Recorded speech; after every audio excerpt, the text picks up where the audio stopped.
Good afternoon, everybody. Welcome back to BITAC Tent. Thank you all for your patience with the problems that we've been experiencing. All seems to be back up and running now, which means that we are able to present our last session of the day, Blood and Flowers, with Amrita Patil, and we're having the introduction with our own Namita Gokali.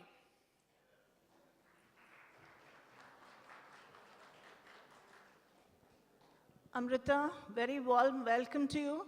Please come on the stage and let's have a very big clap for her.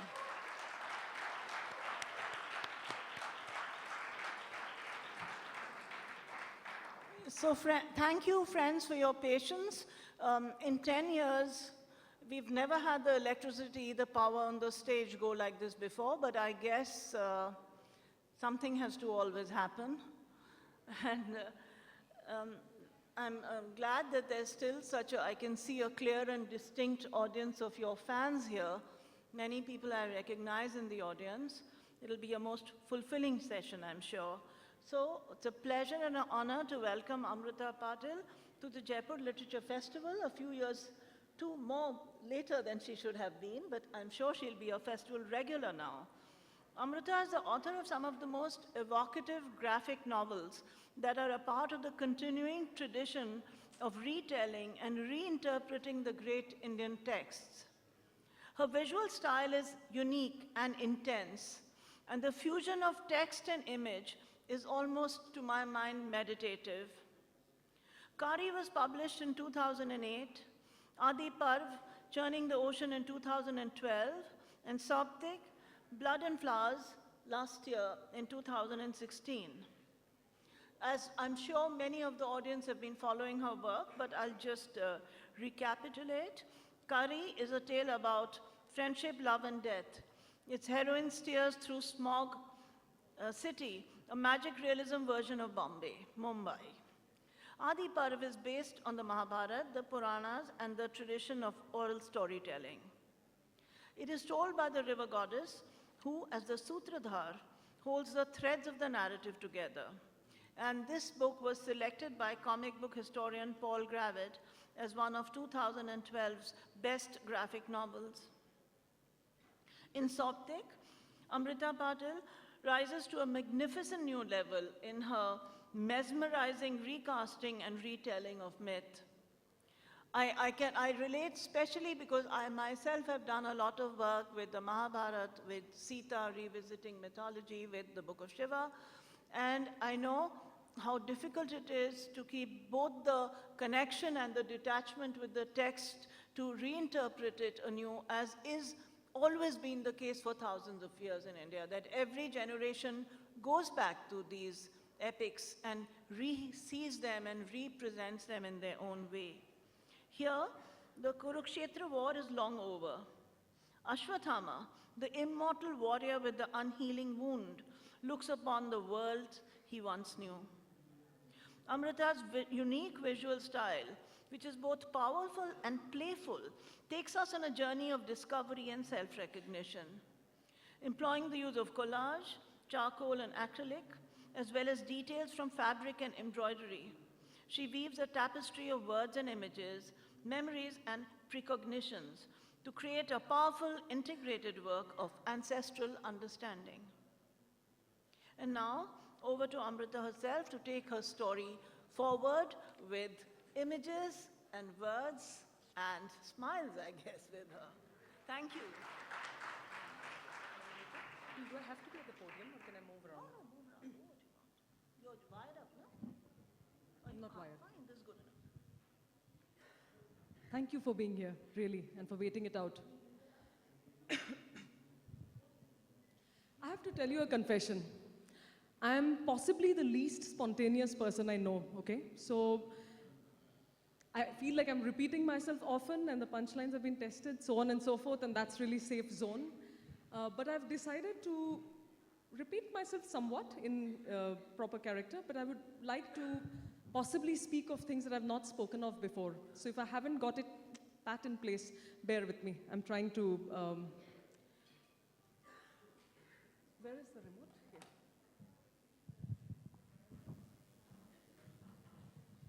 Right. Can we cue the slides, please? The first one.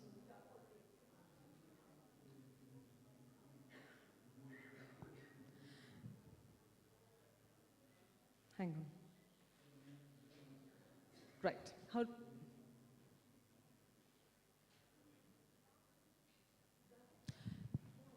Blood and Flowers' other name, the talk for this evening, is actually a manifesto for beauty, for being a gardener of beauty. And I need to start from the beginning, which is a place which was not particularly full of flowers, a place that was not particularly very beautiful either. My first work firmly inhabits the zone that was Mumbai for me, smog city. It was a world where the protagonist Kari is very young, and what she lives over there is a sense of deep dislocation, is a sense of deep not having found her center of gravity, not having exactly figured out her place in the schema, and yet being a creature of somewhat bodhisattva aspirations, someone who wishes to engage with what is beautiful around her. But what is around her is a city that is mirroring her own state of mind, which is a bit gray at that point of time. So Kari's world is peopled with people. It's peopled with loneliness, with an absentee other, with a city that seems to grow tendrils that Kari cannot pull herself out of.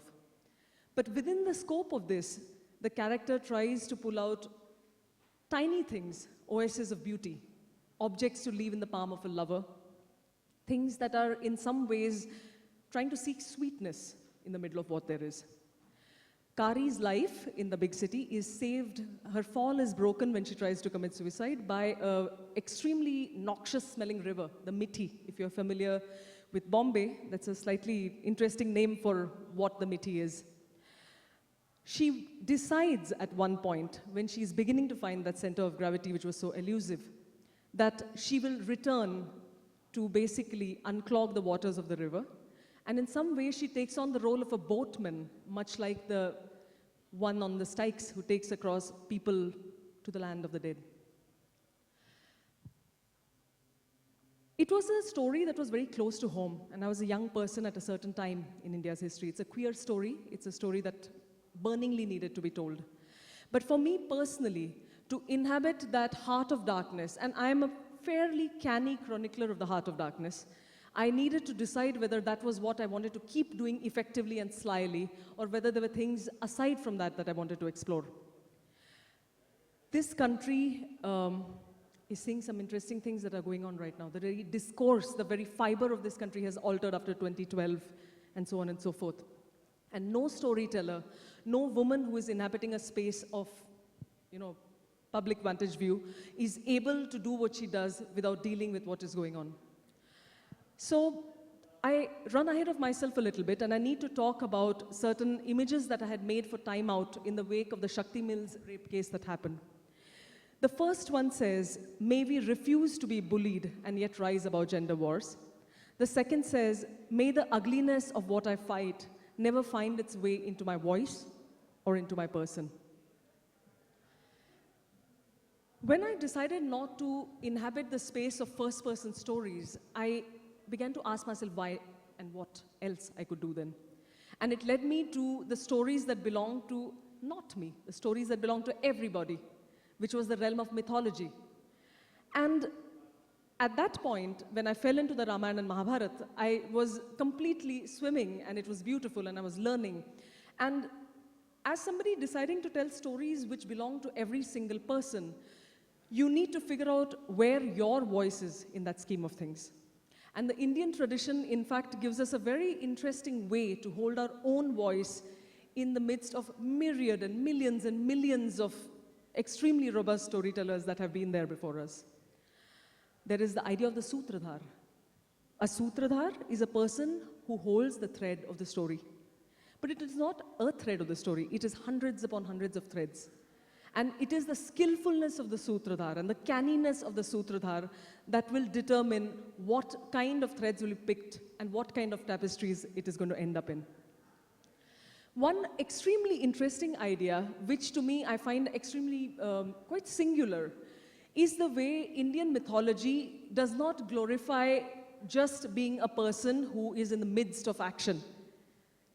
You know, there is the idea of the Rasik, who is the person who is completely playing the part, engaging with things. And there is the idea of the Sakshi, the person who steps back, and the person who is watching, who bears witness to that which unfolds. And who is to say which is better? And our Lord says, none is better.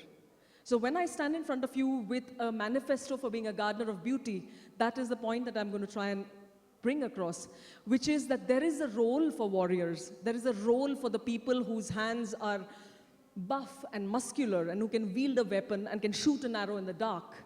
And there is a role for the paramedics. There's a role for the one that come to the ones who are injured and set them straight, for the gardeners. So may we never be held hostage by old narratives. Now, so Kari happened, and then I was still fairly young. So who are the people in mythology that are extremely attractive for somebody that is early 20s, raging against family, raging against conventions of what society is? It is the women that spontaneously combust. It is the fiery women. It is Amba, who basically told Bhishma, I shall bring you your ruin, and you will remember me when you see me next. The other person who is immediately very, very attractive to a person of a certain age is Draupadi, for very obvious reasons. Draupadi takes no lip from anyone. She stands strong. She's a dark, beautiful, sexy woman. Even the scriptures cannot keep her sexiness off their pages. You know, the kind of adoration that is there is clear for everybody to see. She's born of flame. And there's a 22-year-old me standing in front of what was my thesis show in Boston, which happened to be on what else? The Sabha Parva, with Draupadi at its very center, because who else mattered, right? So if you see the Draupadi over there, there is the arch angularity to her. If you see her, the one on the left over there, there's a certain knitted brow which very closely resembles the knitted brow of the protagonist of my very first book, Kari.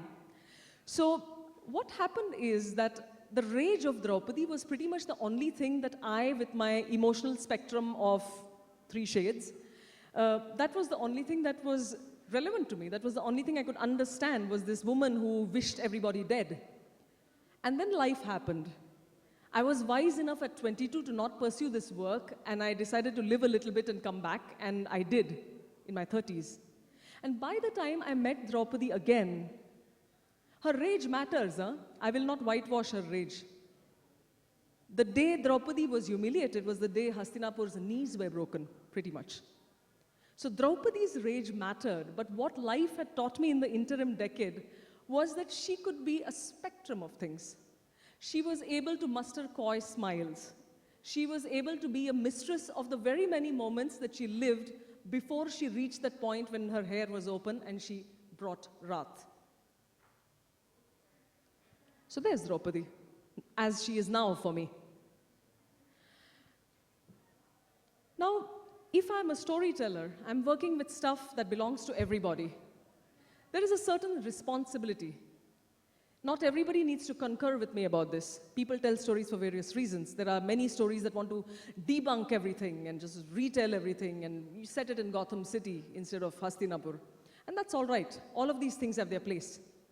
For me, what mattered was to not throw the baby away with the bathwater.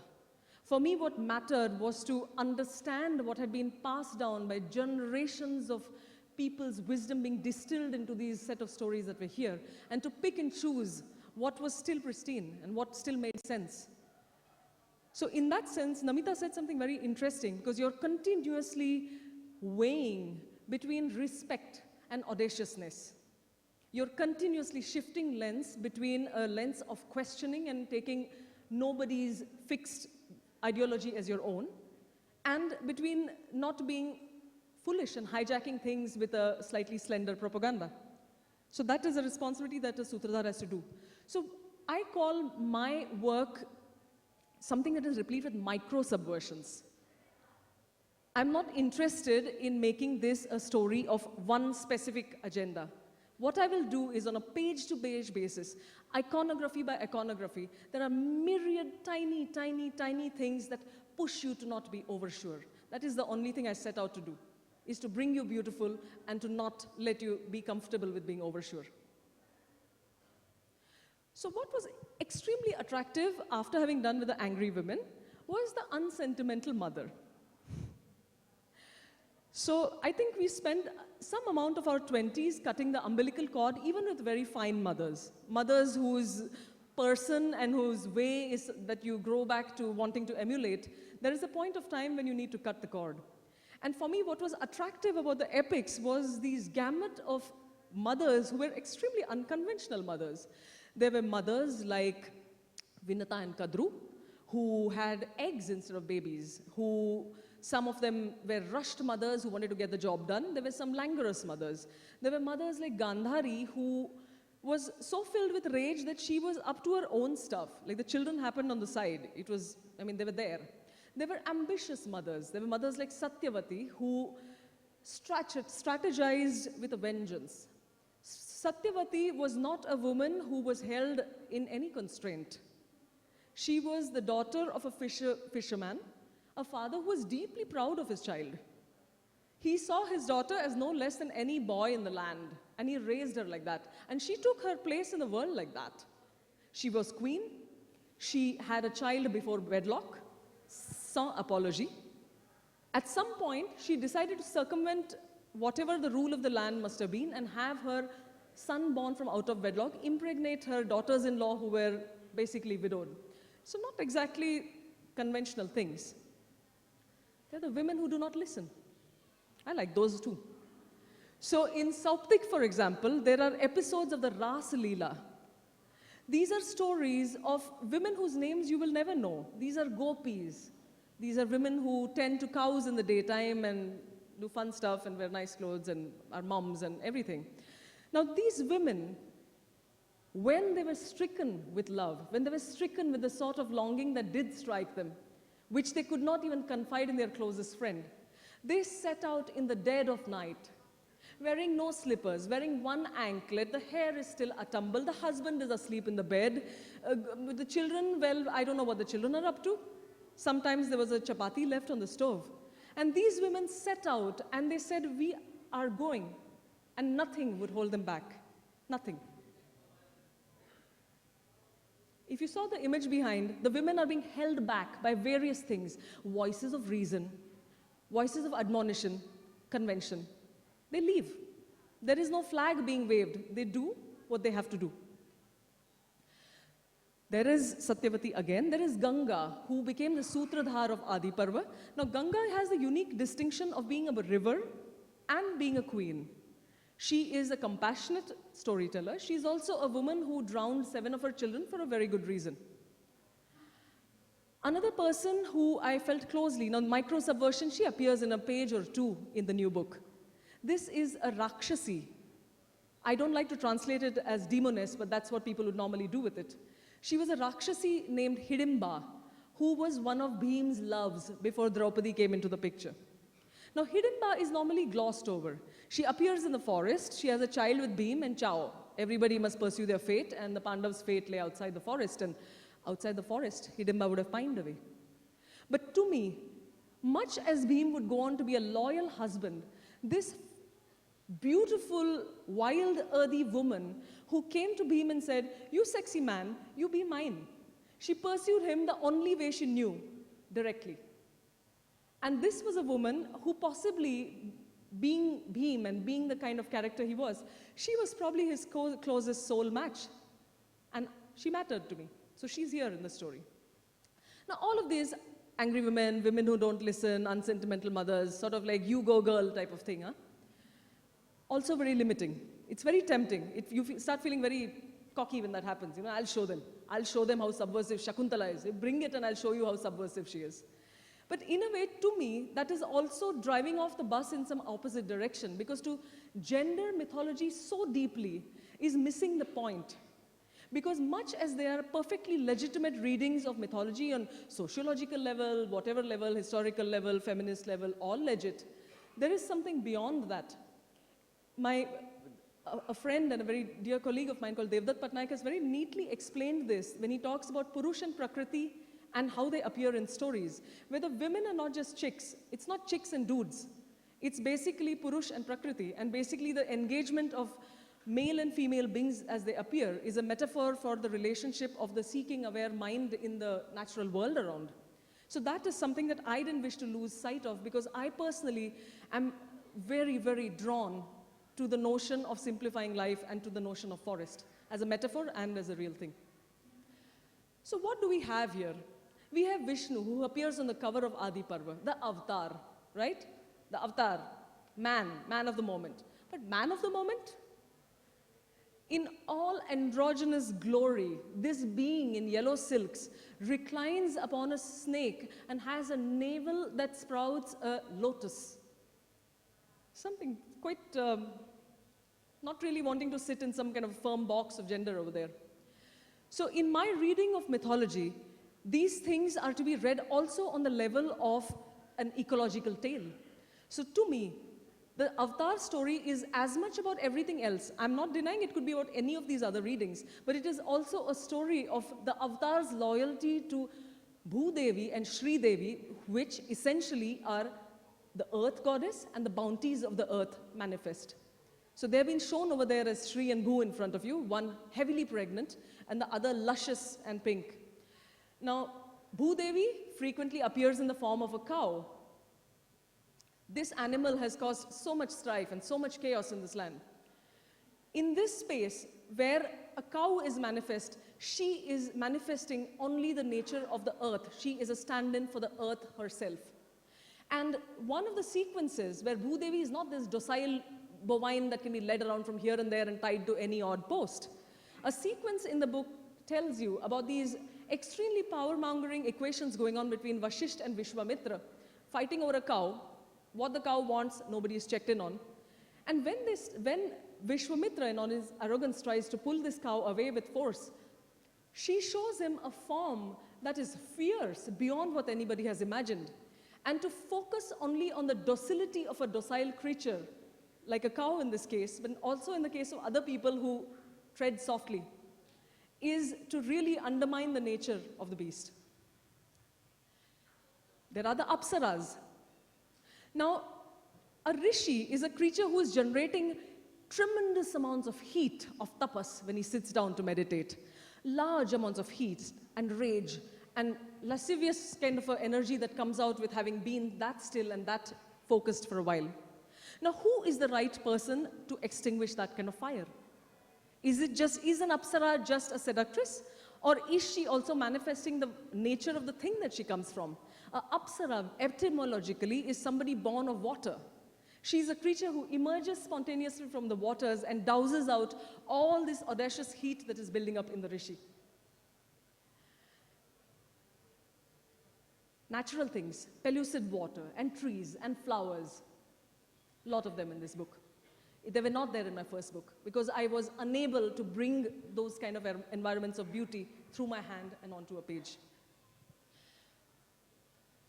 People have asked me why one would go from an edgy urban tale about a queer protagonist and all these things that are going on, which the country clearly needed. Why would one go about turn and dwell into an area that is so trodden upon like mythology? I needed to do it. In my case, everything was a personal journey. And when I did the epics, it was to sort out my own problems, not to stand on a podium and land speeches. All this is happening in retrospect. All of this is happening in hindsight, whatever I have to say. One thing that appealed to me profoundly was how mythology refuses to let you feel comfortable about anything. The aim of stories is to make you feel uneasy. So people come up and they say, how can you justify the actions of Krishna who did this and this? How can you justify? Justify? There is an episode in the Mahabharata where the forest of Khandav is set fire to. It is sort of a coming-of-age time where Krishna and Arjun, who is his Sakha, fuse for the first time as a lovelock of sorts. And one of the first things that they do is burn this primeval forest down. And it is a raging inferno. It is an inferno of the sort where the aim is to let nothing escape. No bird, nothing, no beast of the forest, no creature of the forest is to be let out alive if one can help it. How do you justify this? I don't think you're meant to justify it. I think you're meant to be put in quandary.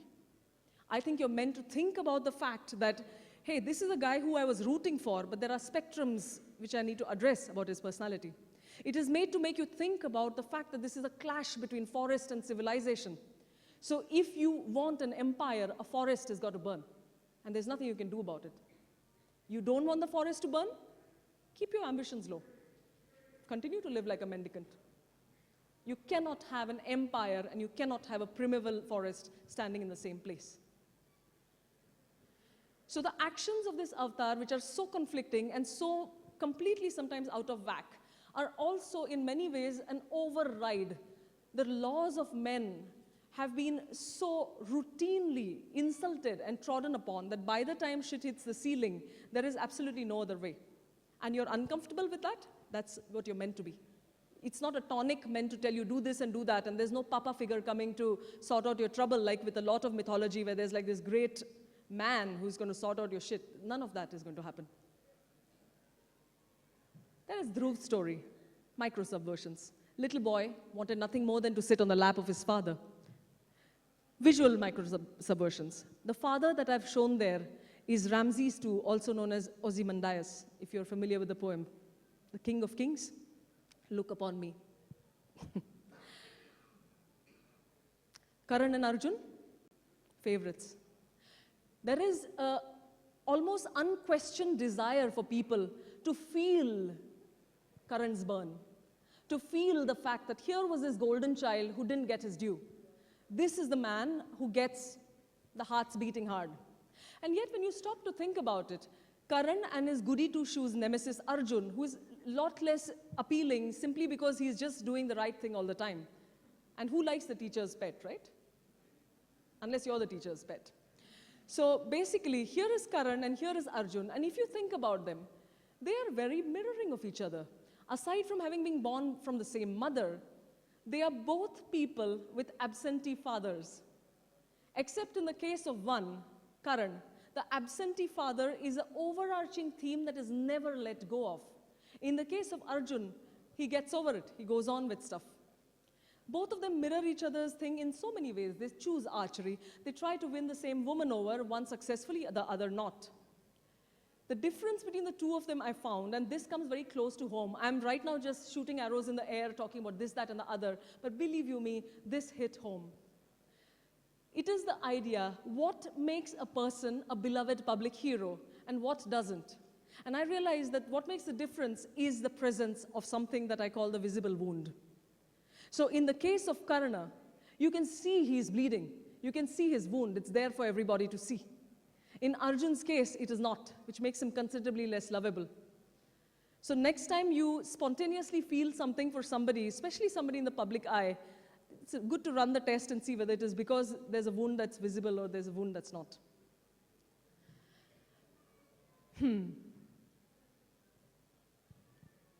Stories about people that know everything that's going on. The Sutradhar, sitting there with her beautiful voice, the leonine booming voice.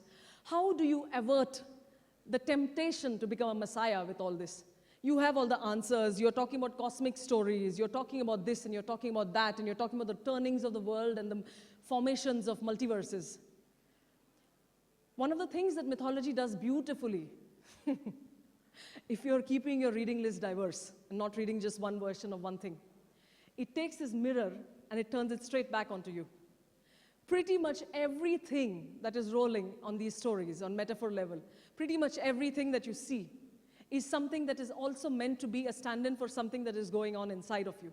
It is meant to be a metaphor of something that is unfolding in you on a psychological level.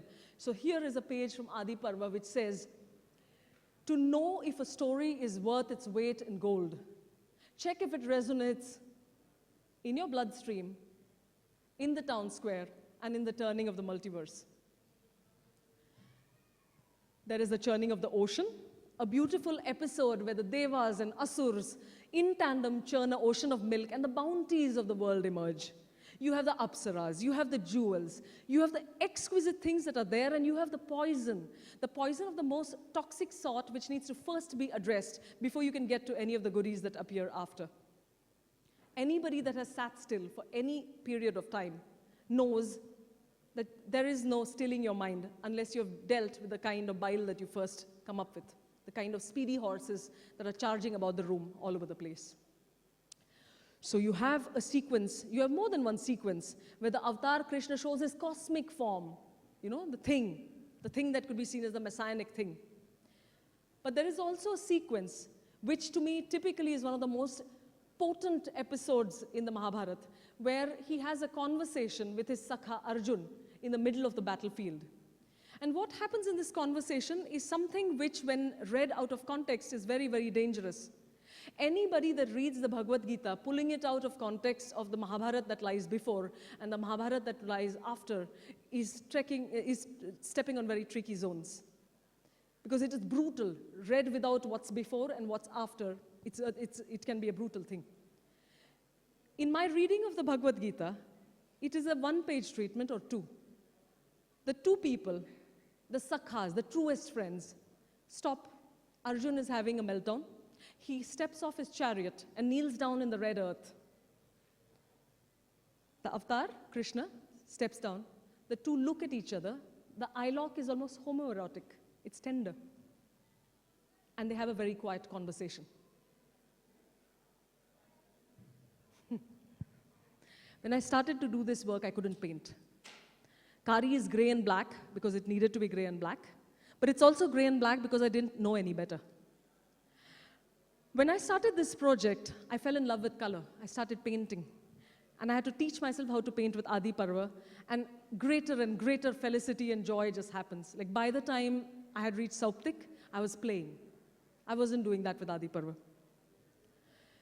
I began to understand that there is a reason why certain colors and certain combinations and certain tints bring about a certain mood in a place. Why some things make you tingle, why some images like Nicola Rorik's work, it gives you goosebumps, it gives me goosebumps. This is not work that you can be doing if you are just sequestered in a room in some high-rise apartment. You cannot be doing it unless you are engaging with the light and the quality of air and the quality of sheer, scale and your own insignificance in the scheme of things that is being dealt with by somebody like Rorik. I began to understand that even in terms of color scheme, there is a reason why hellish states or states of discomfort somehow often fall into the spectrums of the reds, whereas many of the more vibrant, vibrating, iridescent things, which are the Devlok things, the pearly things, fall in the spectrum of colors that go towards the purples and violets. So there's a whole set of stories with that can be told, but maybe I won't be telling them today. Arjun, the alpha warrior, comes back. Before Arjun went to Kurukshetra to fight his last war, the one war for which he had been prepping his whole entire life, he was asked to do one thing. He was given one last task. He was asked, this man with his big biceps, ambidextrous, was asked to learn how to dance. He was asked to learn how to dance not as a random whim, but because to dance is to somehow fuse the feminine and the masculine. It's to somehow go from being a swaggering person to being a person that sways. And that is what Arjun needed to do before he was ready to stop being an alpha warrior and be somebody ready to deal with the biggest battle. His teacher was a fine one. He was a dancer. Krishna danced Kaliya into submission. He danced his love with the gopis. And somewhere I know that for me going forth, this dancing state of things is a very aspirational state of things. And that is what I hope to be doing with my work, and that is what I hope to be doing in my person, because there is not really much of a distinction between these two things. One of the questions that comes to me always, and I got this just a couple of days ago, is there is a certain mistrust around people that talk this language. As if you're being this ditzy, new agey, love and lighty number who is closing her eyes to the realities of the world or what's going on or the unpleasantness. And they asked me, so what do you do when you see unpleasant things? And I looked at them for a second and I said, where do you think this is coming from? Any of this? I don't wake out burping glitters and unicorns in the morning. I'm well aware of what roles in the land. People have their roles to play. Let me tell you about two Pandavas, Nakul and Sahadev. Nobody has any time for them. We are busy dwelling on Yudhishthir, not even Yudhishthir also we don't have much time for. He's too much doing the right thing. So in the midst of these heroic brothers who are doing heroic things, in the midst of all this spectacular, sound and light show, You have these two guys, Nakul and Sahadev, the twins, who seem to do pretty much nothing. And they seem to get Draupadi as a wife as a bonus for doing nothing. Now, I stopped and thought for a second at what kind of people we have become in order to write off something of this nature. What is said about Nakul and Sahadev is that they were beautiful. Not pretty boys. They were beautiful people to be around. They were people that served. They were people that tended to horses. And quite likely, they were people that brought a fair measure of beauty into settings that were roiling, in settings that were full of strife. And what does it say about us that the role of such people matters so little to us? Whether it is Nakul and Sahadev, whether it is people painting pictures, if you are not dealing with matters with a certain in-your-face aggression, you are seen as a person that is a cop-out. And I would like to challenge that. I would like to challenge that. It is because I'm watching the world, it is because I want to pull myself out of my bed every morning that I feel a responsibility to be doing what is beautiful, to be making work that is going to make you want to wake up in the morning as well. Thank you very much for your time.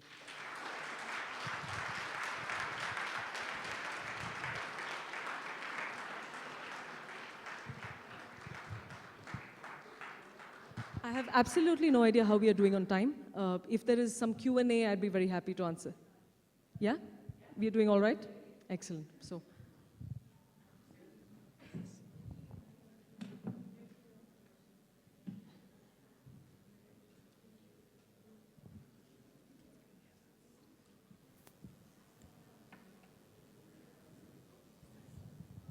Thank you for that beautiful talk. One woman that you didn't bring up, which I love very much, is Radha. And I'd like to know what your thoughts are about Radha. In my particular telling of Sauptik, the Srimad Bhagavatam appears only as intercuts. I don't dwell upon it really. To me, Radha, who actually doesn't appear with a name in my version of the book, she is these nameless women's feistiness embodied to like max, max, max. Here was a woman who lived what she had to, did what she did with love in her heart. And that was what she did. And she needed to explain it to no one and justify it to no conventions of the land. I needed to tell you why the Srimad Bhagavatam intercut my book. It was meant to be a trilogy. It ended up being 2 books. Because when book 2 was done, there was so much blood. There was so much blood and so much visceral stuff going on that I needed to intercut it with the play. I needed to have water and flowers and swirling skirts, and Kurukshetra wasn't giving me any of that. So, Yes, ma'am, after listening to you with rapt attention, here I am. Yes. where are you, sir? Here. Oh my, okay, yes. Able to see me now? Yes, I can. So my name is Umesh Prasad Singh. I am from the University of Calcutta. I teach feminism. Feminism is my subject, which I teach to students at postgraduate level. Now the idea is, you spoke about pretty and beautiful. The concept of prettiness and the beautiful comes in Women in Love by D.H. Lawrence. When we read that novel, there is a concept. Now, in Indian context, feminism leads to freedom. My pertinent question to you, as a student of English literature, is this, that what sort of feminism, what sort of freedom you want to evolve in your thesis, which you have just, the freedom, the concept of freedom in relation to pretty and beautiful, which you mentioned. Sir, I have to tell you that I use these words very, very loosely, and it has very little to do with people's faces. Huh? just to be very clear. Also, the other thing is that I start getting frightened around intellectualizing my work myself, because I do a pretty bad job of it. So like sometimes when I read people having done dissertations about stuff, I say, acha? Like, and often they're writing about my stuff or whatever, and it's not something I do very well.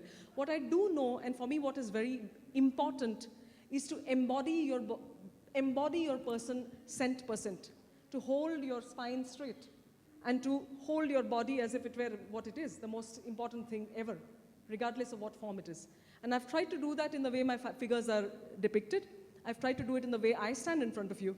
And to me, that is very important. And it's not just a physical thing. The way you hold yourself without apology. I don't make fights very much, but I don't apologize for the way I stand. And that's the way my characters function too. I hope that answers your question. Okay, ma'am here. Yes.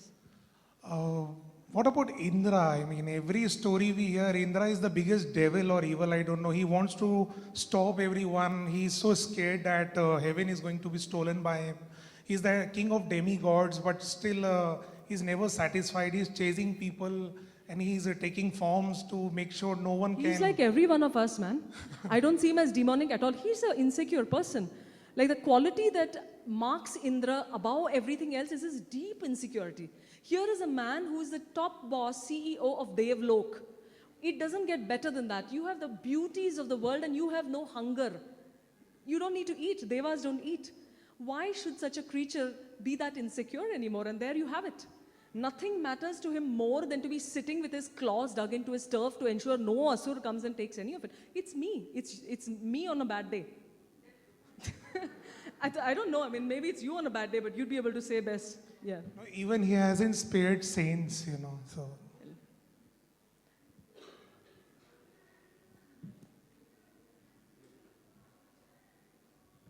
Hi. So you use both text and illustrations for your narratives, right?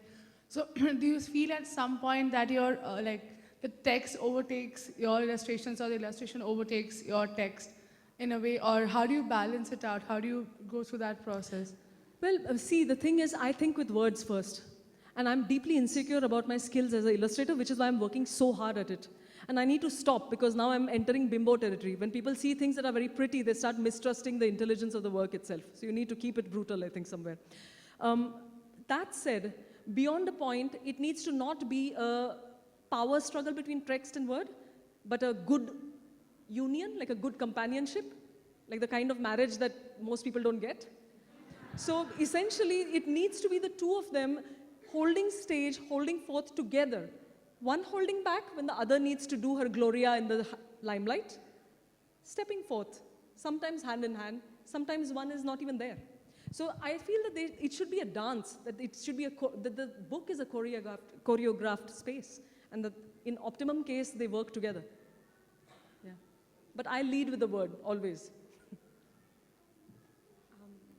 Hi, so here. Yeah. Yes. No, here. Oh, mine. Now what? Yeah.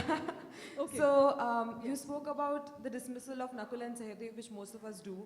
So I felt like this is something which Yudhishthir also does when he walks, like all of them walk towards the Himalaya, towards heaven. They walk towards descent to heaven, and one by one they start falling off, and he says, this is why this happened, and this is why this happened. So I found that entire passage very interesting, and it actually made me dislike Yudhishthir a lot, especially when he says Draupadi fell because she liked Arjuna the most. So what do you think about this entire section? You know, at this point, I've gestated every last one of them in my womb.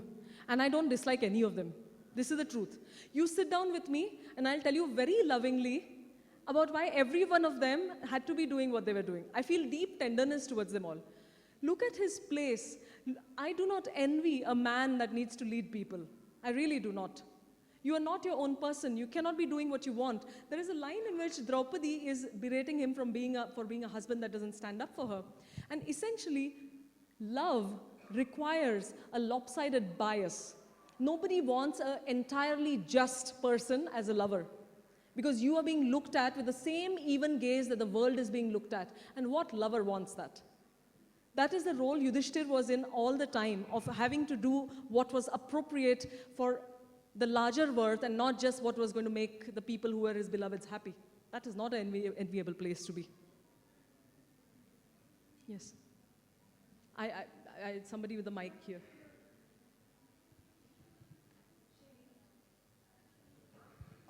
Hi. You talked about the wound that the people can see and how it makes characters. Babu, can you hold the mic to your mouth? Yeah, Thank sure. you. Yes. You talked about the wound that makes characters lovable. So why do you think that is? Is that a maternal instinct that we all have?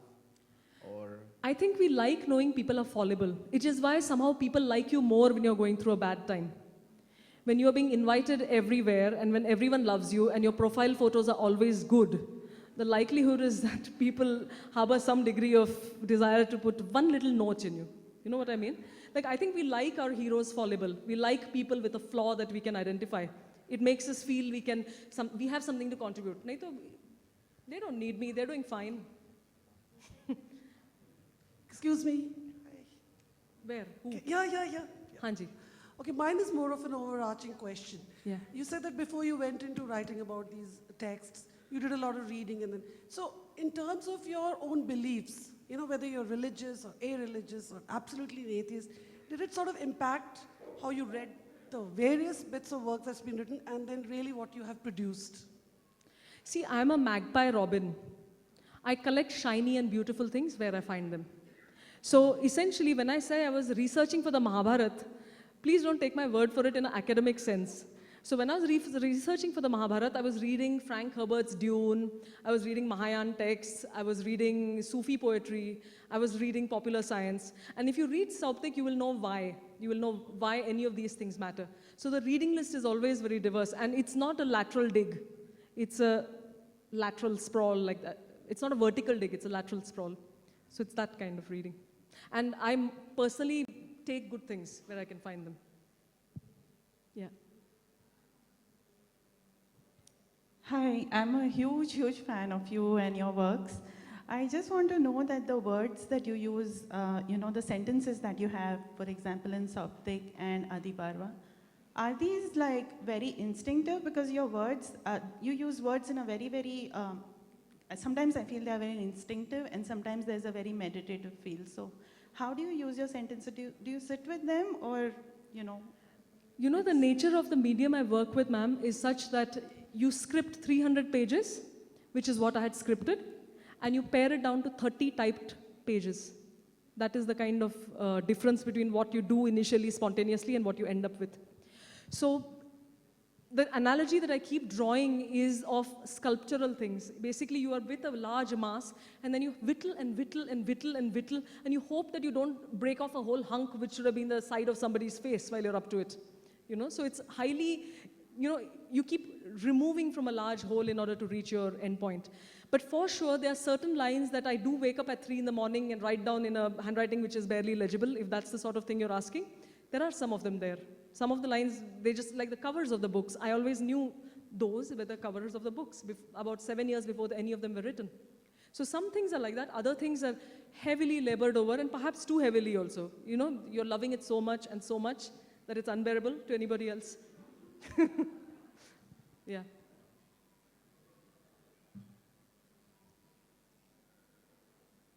My God, so many people that have read the books, man. I thought people came and sat here because, the other places were crowded or something. This is great. Hi, ma'am.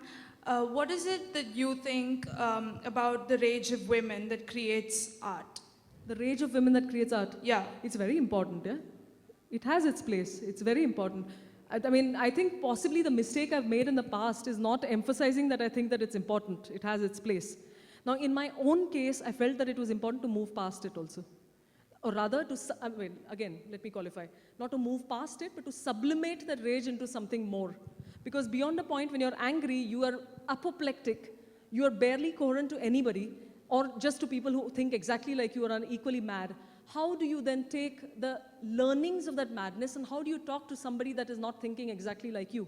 And to me, that is version 3.0 of the game. If that makes sense. Yes.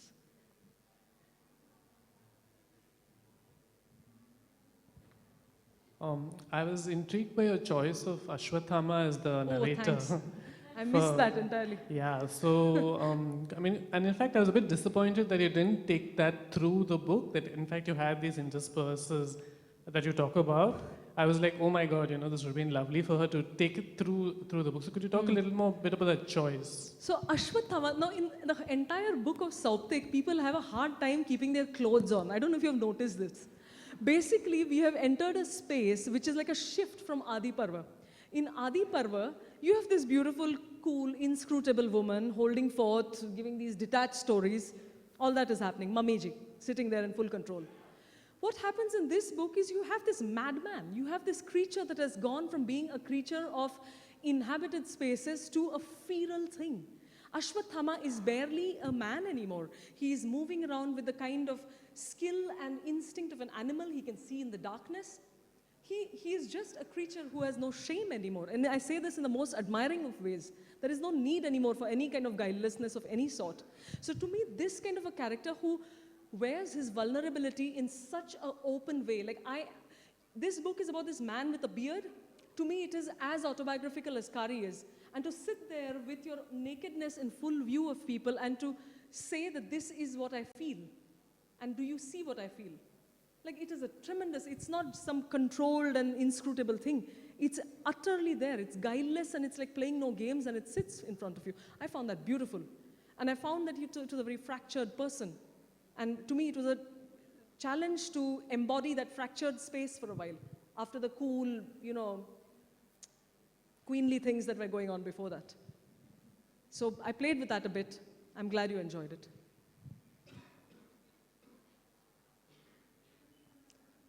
I think we are done with the Q&As, or is there there's a raised hand at the back?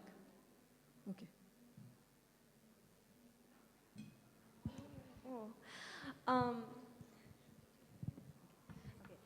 Hi, we loved the talk, and I just had a question.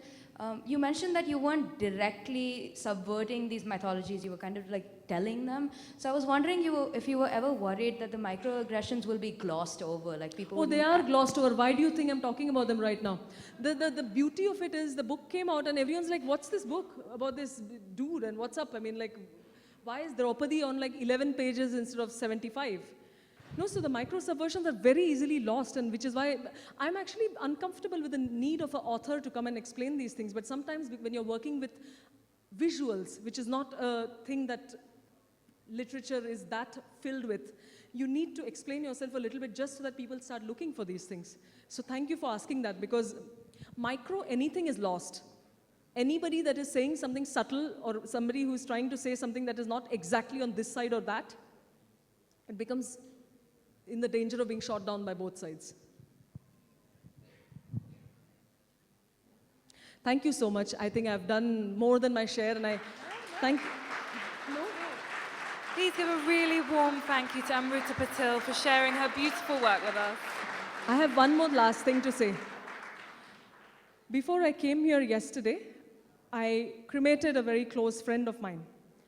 And it was the first that I have lost anyone that close from my friend circle.